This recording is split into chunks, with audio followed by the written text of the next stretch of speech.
নমস্কার শ্রোতা বন্ধুরা, ঋতুধারা মনোরমা সাধু ইউটিউব চ্যানেলে সকলকে স্বাগত জানাই। আশা করি সকলেই সুস্থ আছেন, আনন্দে আছেন।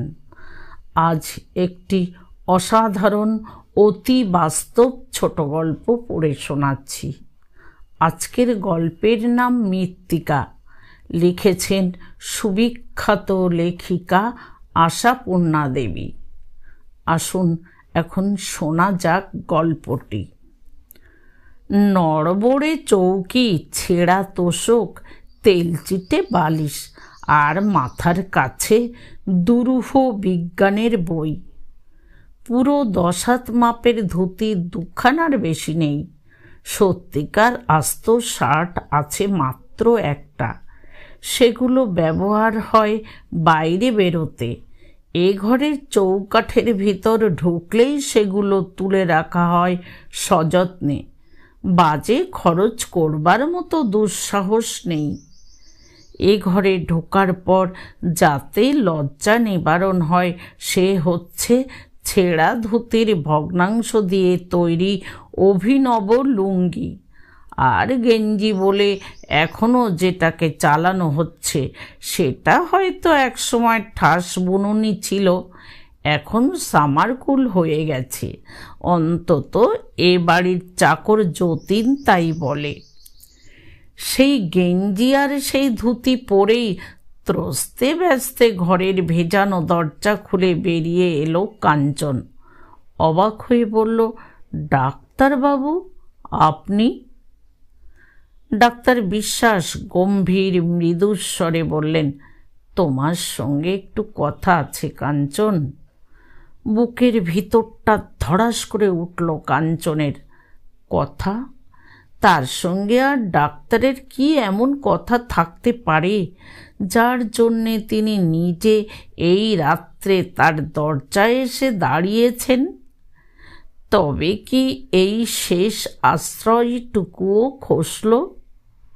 ডাক্তার বিশ্বাসের মাধ্যমেই কি সেই সংবাদটা শুনতে হবে, নাকি কাঞ্চনের সেই মরিয়া প্রস্তাবের প্রতিক্রিয়া এটা? হ্যাঁ, কয়েকদিন আগে ডাক্তার বিশ্বাসের কাছে প্রস্তাব করেছিল কাঞ্চন। অর্থের বিনিময়ে ব্লাড ব্যাংকে রক্ত দিতে প্রস্তুত সে। টাকার বড় দরকার তার। টাকা চাই, টাকা। অথচ সে চাহিদা প্রচুর নয়। মাসে মাসে সামান্য কয়েকটি করে টাকা, যাতে কাঞ্চনের পড়ার খরচটা চলে যায়। ডাক্তার একবার তীক্ষ্ণ দৃষ্টিতে ওর আপাদমস্তক দেখে নিয়ে আরও মৃদু এবং কিঞ্চিত কোমল গলায় বললেন, একটা বিশেষ গোপনীয় কথা। সময় হবে তোমার এখন? সময় হবে? কাঞ্চন তটস্থ হয়ে ওঠে। তার আবার সময়ের মূল্য? ডাক্তার বিশ্বাস নিজে তার কাছে এসে বিনীত প্রশ্ন করছেন। দুটো কথা কইবার মতো সময় কাঞ্চনের হবে কি না? পৃথিবী কি উল্টে গেল নাকি? কি আশ্চর্য! কি যে বলেন! আসুন। বলেই নিজের ঘরের দিকে তাকায় কাঞ্চন এবং পরবর্তী কথা দিয়ে শেষ করে, কোথায় যে বসবেন? না, বসবো না। ডাক্তার বিশ্বাস কাঞ্চনের ছেঁড়া গেঞ্জি পরা কাঁধের উপর ডান হাতের থাবাখানি চাপিয়ে বলেন, এখানে হবে না, এসো আমার সঙ্গে, গাড়িতে কথা হবে। গাড়িতে? ডাক্তার বিশ্বাসের গাড়িখানাকে মনশ্চক্ষে একবার দেখে নেয় কাঞ্চন। সেই ডেস পিছলনো বিরাট গাড়িখানার মধ্যে ঢুকতে হবে কাঞ্চনকে, বসতে হবে সেই স্প্রিংয়ের গদির উপর। কেন এই অঘটন? ডাক্তার তাকে কিঞ্চিত স্নেহ করেন বটে, কিন্তু সে স্নেহ করুণা মিশ্রিত। এমন অন্তরঙ্গতা দেখাননি কোনো দিন। যাক, আজ কেন যে দেখাচ্ছেন সে প্রশ্ন নিয়ে মাথা ঘামাবার সময় এখন নেই। এখন শুধু আদেশ পালন। কুণ্ঠিতভাবে বলে, আচ্ছা যাচ্ছি, কাপড়টা বদলে নি। ডাক্তার সস্নেহ হাস্যে বলেন, থাক থাক, কাপড় বদলাবার দরকার নেই, গাড়ি থেকে তো নামছি না আমরা, খানিকটা চক্কর দিয়ে আসা যাক, যেতে যেতেই কথা হবে। অগত্যায় ছেঁড়া চটিটার মধ্যে পা গলিয়ে ঘরের দরজাটা ভেজিয়ে রেখে ডাক্তারকে অনুসরণ করে কাঞ্চন। ঘরে চুরি যাবার মতো জিনিস আছে বলে এ সাবধানতা নয়, খোলা দরজা দিয়ে পাছে তার ভিতরের স্ত্রীহীনতা লোকের চোখে পড়ে যায় এই ভয়। অথচ এই নিয়ে বাড়ির বামুন চাকরে মিলে শুনিয়ে শুনিয়ে কত হাসাহাসি করে, নাম দিয়েছে লাখ টাকার বাবু। তবু সে উপহাস না শোনার ভান করে পাশ কাটিয়ে চলে যেতে হয়। তবু তাদের মনিব বাড়ির করুণার দান, দুবেলা দুপাত ভাত খেয়ে আসতে হয় মাথা হেঁট করে গিয়ে। এ অপমানে বিচলিত হবার উপায় কাঞ্চনের নেই, তাকে টিকে থাকতে হবে আপন সাধনায়।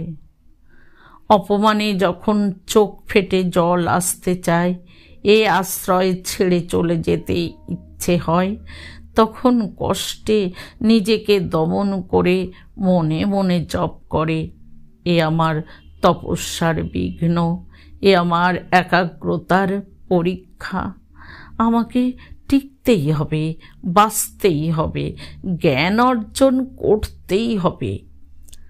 বড় লোকের বাড়ি, গেটে ঢুকতেই বাঁ ধারে নিচু নিচু কখানা ঘর, চাকর বাকরদের জন্য।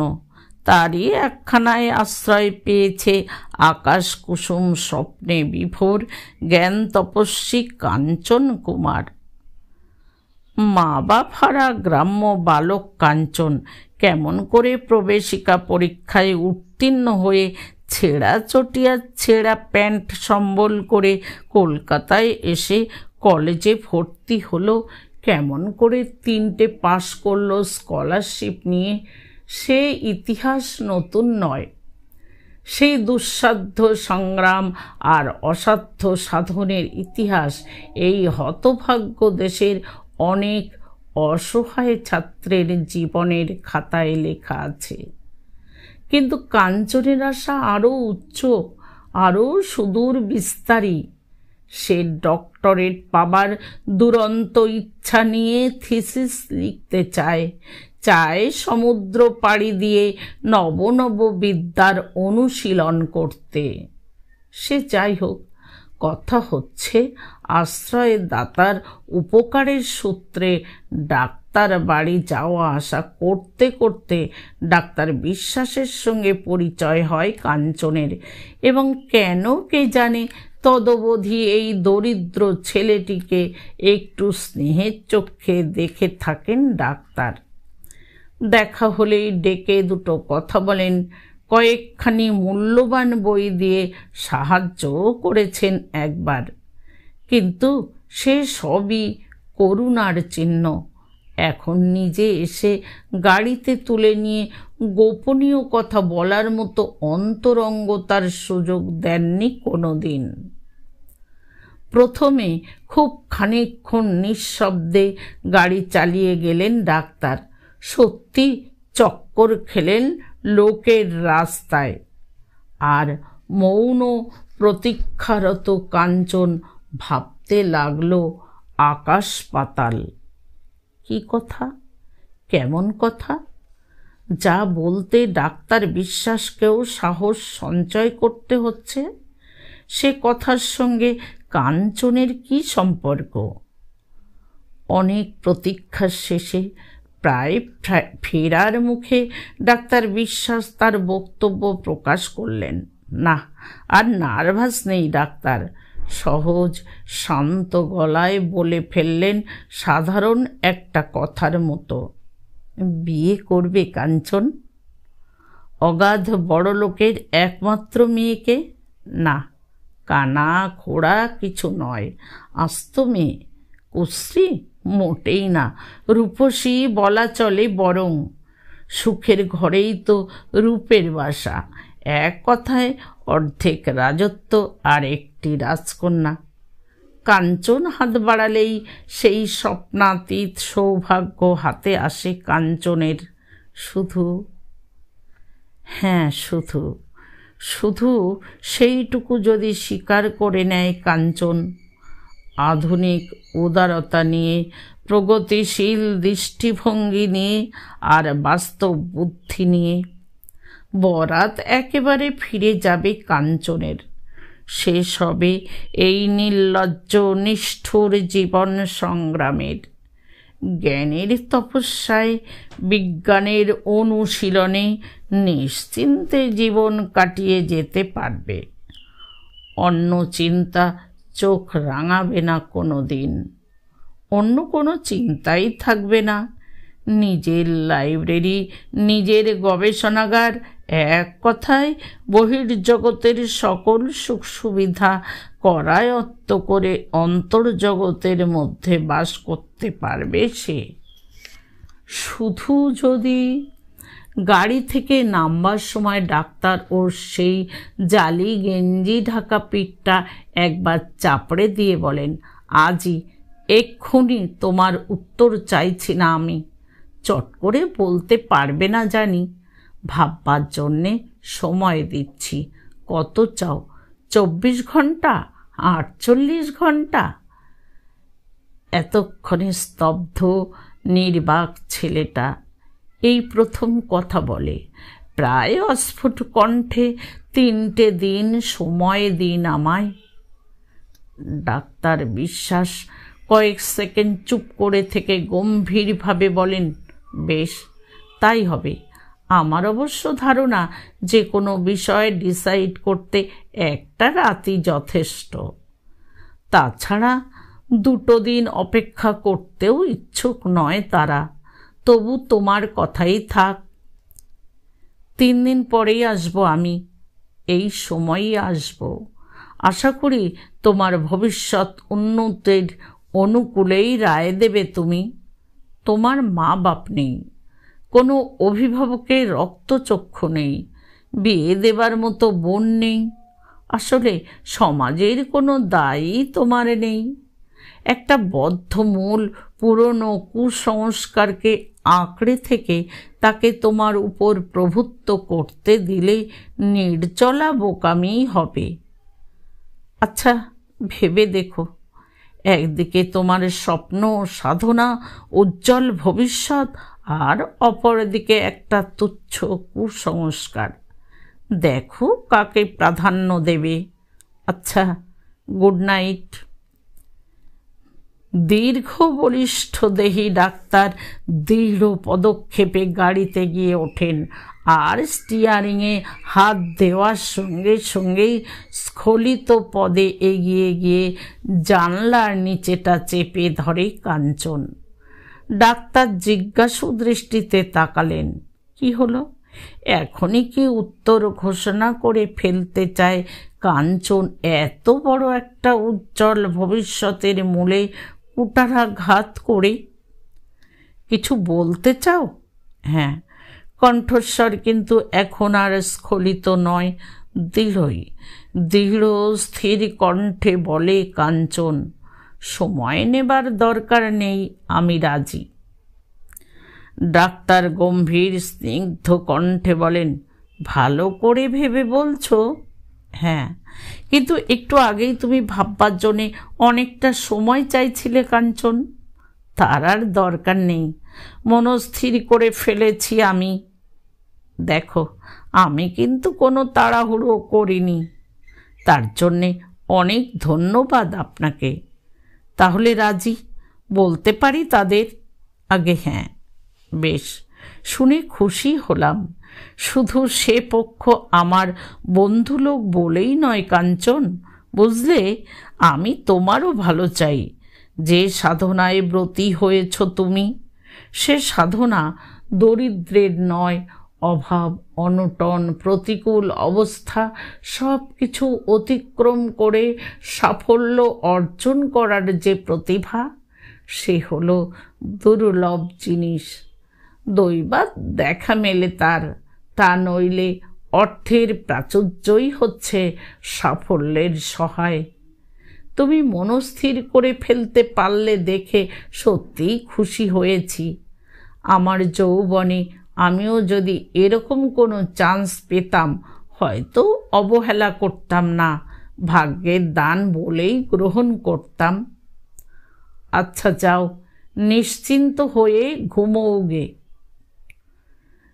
নিশ্চিন্ত হয়ে ঘুমোবার নির্দেশ দিয়ে গেলেন ডাক্তার, কিন্তু ডাক্তারের নির্দেশ মানা কি এতই সহজ? ঘুম আসবে আজ কাঞ্চনের? একদিকে সহস্র বাহু প্রসারিত প্রলোভন দুর্বার আকর্ষণে টানতে চায়, আর একদিকে মুমূর্ষুর ক্ষীণ কণ্ঠের আহ্বানের মতো তুচ্ছ একটু সংস্কারের নিষেধ। তবু এক কথায় নিক্তির পাল্লাটা নেমে পড়ে না কেন? এত চিন্তা কিসের? সত্যি তো সমাজ শাসন মানবার কোনো দায়ী তো তার নেই। কেন তবে সে রাজি হবে না? সে শিক্ষিত, সভ্য, আধুনিক, এটুকু উদারতা থাকবে না তার? এক অসতর্ক কুমারী মেয়ের অজ্ঞাত সন্তানের পিতৃত্ব স্বীকার করে নেওয়ার মতো উদারতা? কাঞ্চনের এই উদারতায় সেই বেচারি মেয়েটার জীবন রক্ষা হবে। রক্ষা হবে এক সম্ভ্রান্ত ভদ্র পরিবারের মান সম্ভ্রম। মানুষ কি ভুল করে না? সে ভুলকে ক্ষমার দৃষ্টিতে দেখবে না অপর মানুষ? ছোট্ট একটা জিনিসকে অনেক বড় করে দেখবার দরকার কি? বরকর্তা ডাক্তার বিশ্বাস, কন্যাকর্তা তার একান্ত সুহৃদ ডাক্তার মজুমদার। বরকন্যা বিদায়ের কালে বিশ্বাস মজুমদারের কাঁধে হাত রেখে মৃদুস্বরে বললেন, তুমিও চলো না।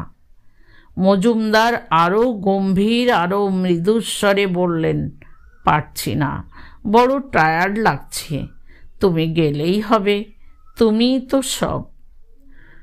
গাড়ি হুশ করে বেরিয়ে গেল, বরকনে একটা দাসী আর ডাক্তার বিশ্বাসকে নিয়ে। না, সেই নড়বড়ে চৌকি পাতা কাঞ্চনের পরিচিত আস্তানায় নয়, এক অচেনা রাজপ্রাসাদে। ডাক্তার বিশ্বাস অভিনব শয্যায় সজ্জিত একখানা ঘরে ওদের বসিয়ে প্রসন্ন মুখে বলেন, নাও, এই তোমাদের বাড়িঘর, সুখে স্বচ্ছন্দে ঘর কন্যা করো এবার। অবগুণ্ঠনের আড়াল থেকে দুটি কুণ্ঠিত চোখ তার কাকাবাবুর মুখের দিকে চাইতে গিয়ে নিজেকে নিচু করে নিল। ডাক্তার বিশ্বাস সহজভাবে বলেন, বাড়িটা বিরাট, বুঝলে কাঞ্চন, এখানে স্বচ্ছন্দে তোমার লাইব্রেরি, ল্যাবরেটরি সব কিছুই করা চলবে, আর কোনো ঝক্কি পোহাতে হবে না তোমাকে।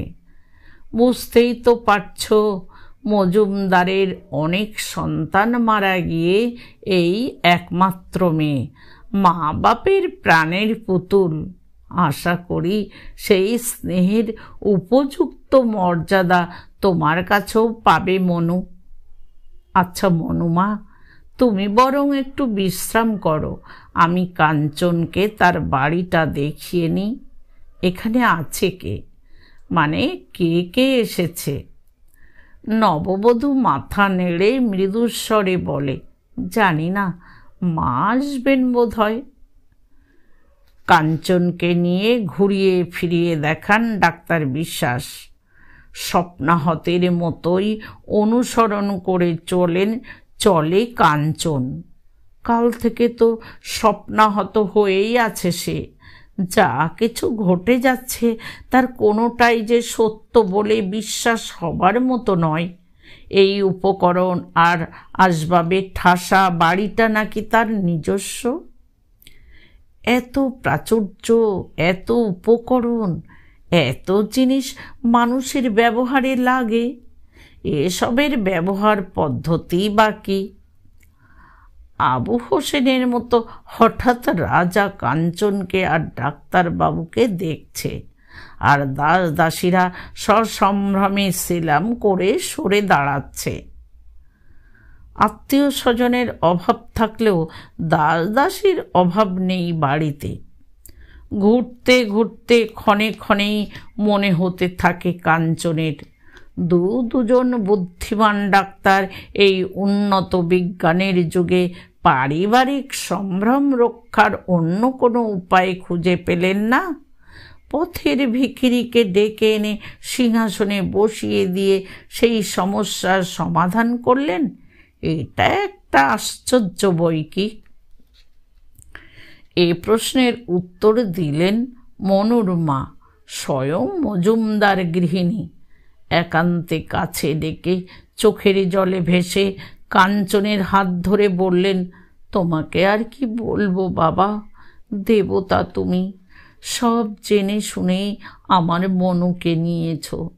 তোমার কাছে লুকো ছাপা করব না। ডাক্তারি বুদ্ধিতে অনেক পরামর্শই করেছিলেন দুই বন্ধুতে মিলে। আমি কেঁদে কেটে নিবৃত্ত করেছি। বলি, এত বড় পাপ আমি হতে দেব না। আর শুধু তোমাদের মান সম্মান বজায় হলেই তো চলবে না। মনু আমার মন ভাঙা হয়ে গেলে বাঁচবে না। তুমি আমার মনুর মনের দিকে তাকিও বাবা। ওকে যেন হেনস্থা করো না। ওর দোষ নেই, ও অবোধ। দোষ আমারই অসাবধানতার। অভিজাত ঘরের ধনী একটি মহিলা করুণা ভিক্ষা করেন কাঞ্চনের কাছে।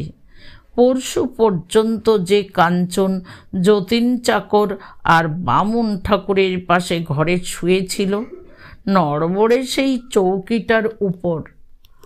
আচার অনুষ্ঠানের পালা শেষ হলে নবদম্পতি যখন নির্জন হলো, প্রথম কথা কয়ে উঠল কোণে।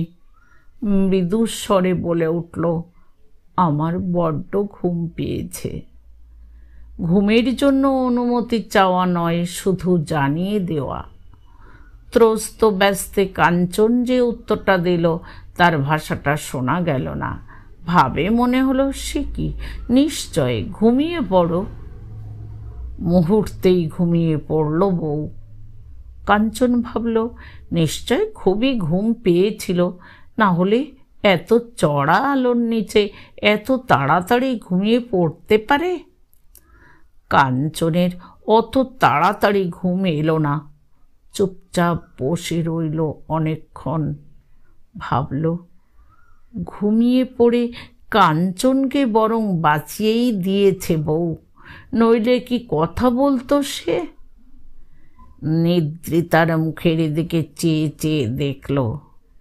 বিষণ্ণ ক্লান্ত পাণ্ডর, তবু ভারী সুন্দর। ভাবল, এই মুখের অধিকারিণীকে কখনো হেনস্থা করা যায়? মনে মনে বলে, স্নেহ আর সহানুভূতি দিয়ে তোমার সমস্ত গ্লানি মুছে নেব আমি।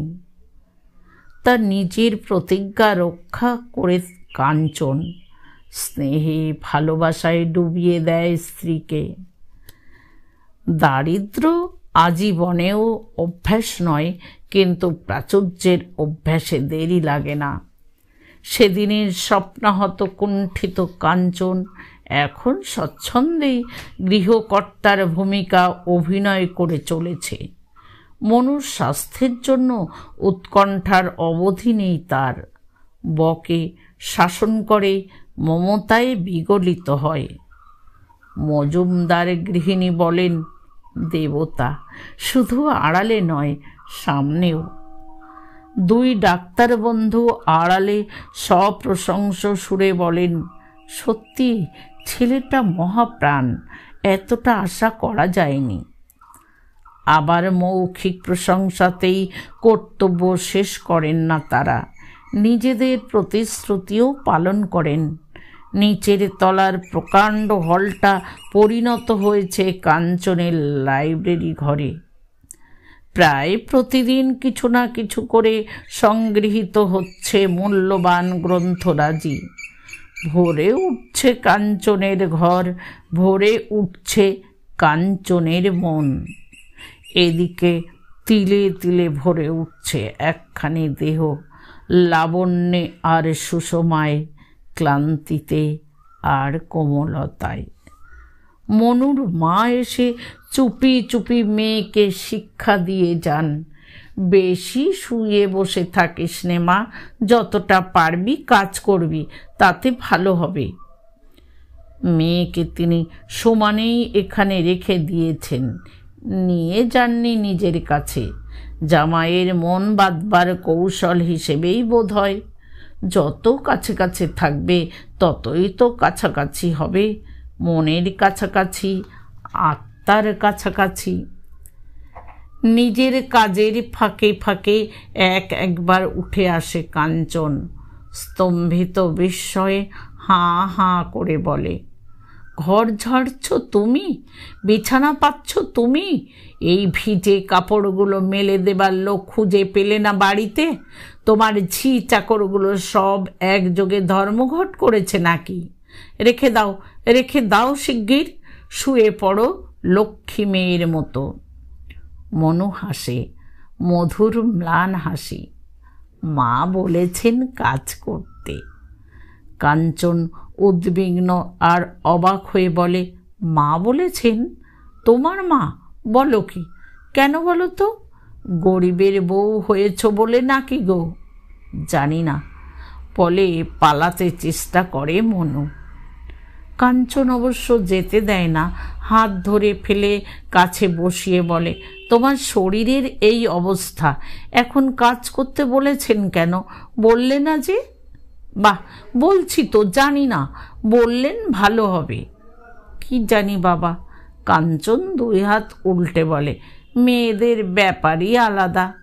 কাঞ্চনের কথার উত্তরে কি একটা পরিহাসের কথা মুখে আসে মনুর, কিন্তু চুপ করে যায়। তার যে প্রতি পদে বাধা, প্রতি পদে সংকোচ। কাঞ্চন তার স্বাস্থ্যের জন্য অহরহ উদ্বেগ প্রকাশ করে, কিন্তু তার বাইরে তার বেশি আর নয়। মনুর প্রাণের অন্তরালে আরেকটি যে প্রাণ স্পন্দন ধ্বনিত হচ্ছে, সে কথা ইঙ্গিতেও উল্লেখ করে না কাঞ্চন। মনুর যেন একটা রোগ হয়েছে, সেই রোগের জন্যই স্নেহময় স্বামী হিসেবে সতর্ক করে, শাসন করে, মমতা করে। অবশেষে একদিন মজুমদার গৃহিণী এসে বলেন, এবার তো ওকে নিয়ে যেতে হয় বাবা, আর আমার কাছে থেকে দূরে রাখতে ভরসা হয় না, তুমি কি বলো? মৃদু হেসে কাঞ্চন বলে, কি মুশকিল, এর জন্যে আমার অনুমতি নিতে হবে নাকি? তুমি দেবতা, বলবার কিছু নেই আমার, তবু ওটা বলা নিয়ম। তাহলে একটা ভালো সময় দেখে কাল পরশুর মধ্যেই। কিন্তু যে অন্ধকারের জীব পৃথিবীর আলো দেখবার জন্য ব্যাকুল হয়ে উঠেছে, সে কি পাজির ভালো সময়ের জন্য অপেক্ষা করে? সেই রাত্রেই ঝনঝনিয়ে টেলিফোন বেজে ওঠে চারিদিকে। দু তিনখানা গাড়ি ছুটোছুটি করতে থাকে, এ বাড়ি থেকে ও বাড়ি, ও বাড়ি থেকে লেডি ডাক্তার আর নার্সের বাড়ি। ছুটোছুটি করেন মজুমদার গিন্নি, উপর থেকে নিচে, নিচে থেকে উপরে।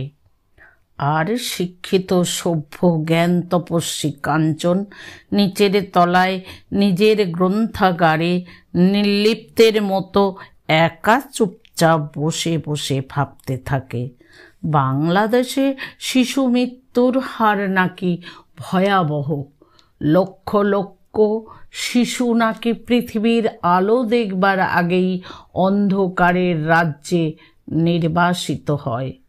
সহস্রবার মনকে চোখ রাঙালেও ঘুরে ফিরে শুধু এই এক কথাই মনে পড়ে। কিন্তু যে অশ্বত্থের বীজ ভাঙা ইটের খাজে বাসা বাঁধে, সে ঝড়ে উড়ে যায় না, টিকে থেকে বিরাট দেয়ালে ফাটল ধরায়। কাঞ্চনের সমস্ত চিন্তা ডুবিয়ে দিয়ে শাঁখ বেজে ওঠে ওপর তলায়। দাসীটা বাজাচ্ছে বেপরোয়া জোরে। শাঁখের শব্দ রাত্রে এত চড়া লাগে, বুকের ভিতর হাতুড়ির ঘা মারে। শাঁখ হাতে করেই ছুটে এসেছে ঝিটা। একেবারে দরজা ঠেলে ঘরে ঢুকে ডাক দেয়, জামাইবাবু, সন্দেশ কই?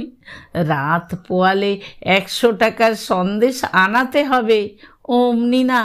চলুন, এখন দেখবেন ফুটফুটে সুন্দর খোকা।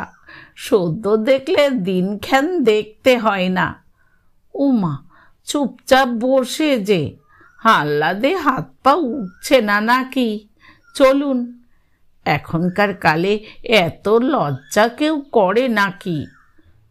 চমকে ওঠে কাঞ্চন। ও, এতক্ষণ মনে আসছিল না এই শব্দটা। লজ্জা, লজ্জা। যে বোবা বিদ্রোহ মনের মধ্যে ঝড় বহাচ্ছিল, তার অপর একটা নাম লজ্জা। এখন এই দাস দাসী, নার্স, ডাক্তার, মজুমদার পরিবারের আত্মীয় স্বজন, বন্ধু বান্ধব সকলের সামনে গিয়ে দাঁড়াতে হবে তাকে প্রসন্ন মুখে। প্রথম পিতৃত্বের খুশির ভূমিকা অভিনয় করতে। শুধু আজ নয়, আজ থেকে আজীবন চালিয়ে যেতে হবে সে অভিনয়। কি লজ্জা, কি লজ্জা! কেমন করে যে সে উপরে উঠে সেই নীল আলো জ্বালা ঘরটার সামনে গিয়ে দাঁড়িয়েছিল নিজেই জানে না কাঞ্চন। হয়তো বাচাল ঝিটা একরকম ঠেলতে ঠেলতেই নিয়ে গিয়েছিল। কোলাহল শান্ত হয়ে গেছে, তাই চড়া আলোটা নিভিয়ে দিয়ে মৃদু নীল আলোটা জ্বেলে দেওয়া হয়েছে। ঘরে আর যারা আছে তাদের এদিকে বুঝি চোখও পড়ে না কাঞ্চনের। বিস্মিত দৃষ্টি মেলে তাকিয়ে থাকে মুদ্রিত চক্ষু নিদ্রিত নিথর এক নারী মূর্তির দিকে, যার শয্যার একাংশে তেমনি নিঝুম একটু মাংসপিণ্ড। কে এরা? এদের কাউকে কি চেনে কাঞ্চন? এদের সঙ্গে কোথাও কোনো যোগ আছে তার? এই কি সেই মনু, যাকে এই 5-6টা মাস স্নেহে সোহাগে ডুবিয়ে রেখেছিল সে, নিতান্ত প্রেমময় স্বামীর মতোই? কাঞ্চন কি জানত না ওর অন্তরালে এক অদৃশ্য সত্তা তিলে তিলে আপন মূর্তি রচনা করে চলেছে? তবে কেন এত অপরিচিত লাগছে ওকে, এত দূরবর্তী? না, এরা কাঞ্চনের কেউ নয়। কাঞ্চনের সঙ্গে এদের কোনো সম্পর্ক নেই। ওরা অচেনা, ওরা অসহ্য। হ্যাঁ, অসহ্য। নেমে যাবার সঙ্গে সঙ্গে দাসীটা হেসে হেসে বলে, যাই বলুন মা, আপনার জামাই যেন কেমন কেমন, জানেও না কিছু। আঙুলে 2-3টে আংটি, তার থেকে নয় একটা খুলে দিয়ে ছেলের মুখ দেখতে হয়? না টাকা না সোনা, অমনি ছেলের মুখ দেখলো, আবার নেবে গেল। দেখো, যেন ছুটে পালালো, পাছে আবার আমরা সন্দেশ করে আবদার করি তাই। মজুমদার গৃহিণী শান্ত কণ্ঠে বলেন, থাম বাবু, মেলা চেঁচাসনি, মনু চমকে উঠবে। জামাই আমার বরাবরই অমনি লাজুক। বরাবরই লাজুক? না, এইমাত্র টের পেয়েছে কাঞ্চন লজ্জা কি বস্তু। তা নইলে এখনই বা অমন পালাতে শুরু করেছে কেন? রাতের নির্জন রাস্তা ধরে নিঃসম্বল শূন্য হাতে। শুধু নিচে নেমে একবার যেন সেই বড় হলটার দরজায় এসে থমকে দাঁড়িয়েছিল না? একটা দীর্ঘ নিঃশ্বাস কি ছড়িয়ে পড়েছিল নির্জন ঘরের থমথমে বাতাসে? না, নিঃশ্বাস নয়। মুছে যাক উজ্জ্বল ভবিষ্যৎ, মুছে যাক সাফল্যের স্বপ্ন, ধুয়ে মুছে যাক নির্ভাবনায় জ্ঞান চর্চার সুযোগ। এখন শুধু পালাতে হবে অনড় অসহায় ছোট্ট ওই মাংসপিণ্ডটার কাছ থেকে, যত দূরে পারা যায়, দ্বিতীয়বার যাতে দেখতে না হয় ওকে। হয়তো আবার দেখা দেবে দুঃসহ বেকার জীবন, হয়তো গায়ে পড়ে থাকা এক শার্টটাই একমাত্র হয়ে উঠবে, হয়তো আবার একটা নড়বড়ে চৌকি জোটাও দুষ্কর হবে। তবু পালানো ছাড়া উপায় নেই। এতটুকু একটা মাংসপিণ্ড যে এত বড় হয়ে দেখা দেবে, এই ধারণা কি আগে ছিল কাঞ্চনের?